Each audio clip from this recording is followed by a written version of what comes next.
assim. E o reiki xamânico, uma sessão de reiki xamânico, você não precisa conversar muito. É simplesmente você aplicar de mão de conchinhas, aplicando na pessoa de mão de conchinhas, a cura começa a acontecer. O despertar começa a acontecer. Ah, mas será que isso é verdade ou não, Edu? Eu tava lendo um artigo aqui, gente. Eu tava lendo um artigo aqui do Ricardo Monesi. Ele é um cara doutorado. Ele fez uma tese ligada ao reiki, tá? Ele fez uma tese ligada ao reiki. E ele fez vários experimentos. Ele fez experimento em camundongos, em ratos, né? Onde durante 8 dias eles aplicavam num grupo de ratos, eles aplicavam o reiki, uma pessoa reikiana aplicava, e no outro grupo de ratos, outras pessoas aplicavam, mas não eram reikianos. E eles viram total diferença, que eu não vou falar os nomes difíceis aqui, que vocês não vão compreender, no sistema imunológico dos ratos, do grupos que levou, que foi aplicado o reiki nos ratos. Deu total diferença. Precisou falar? Não! Só aplicando com a mão de conchinhas. E eles também fizeram estudos, eu estava lendo aqui no artigo,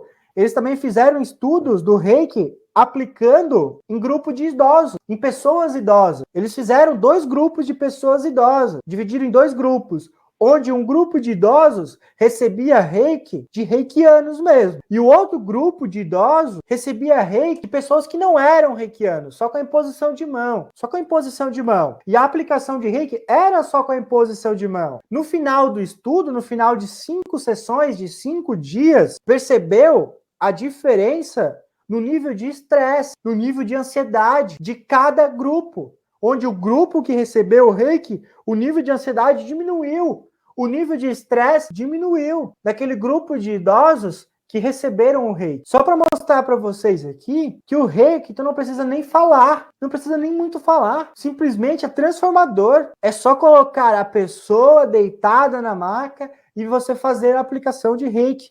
Isso é um estudo do Ricardo Monesi. Você pode até pesquisar. Ricardo Monesi Julião de Oliveira é docente da PUC de São Paulo. Ele leciona a anatomia, fisiologia e neurologia desde 2000 e tem mestrado pela Universidade de Medicina da USP, lá de São Paulo, doutorado e pós-doutorado na Unifesp. Então ele fez uma tese em doutorado ligada ao reiki, onde ele fez vários experimentos. Então você que tem medo de falar em público, não consegue, é simplesmente só com a aplicação numa sessão. 5 sessões seguidas em grupos de idosos já deu diferença. Já diminuiu o nível de estresse, o nível de ansiedade. Então o reiki é transformador. O reiki transforma. Como a Adriana Rodrigues falou, o reiki sim transforma. Ele leva a cura emocional. Ele desperta você para uma nova vida. Ele faz seu despertar.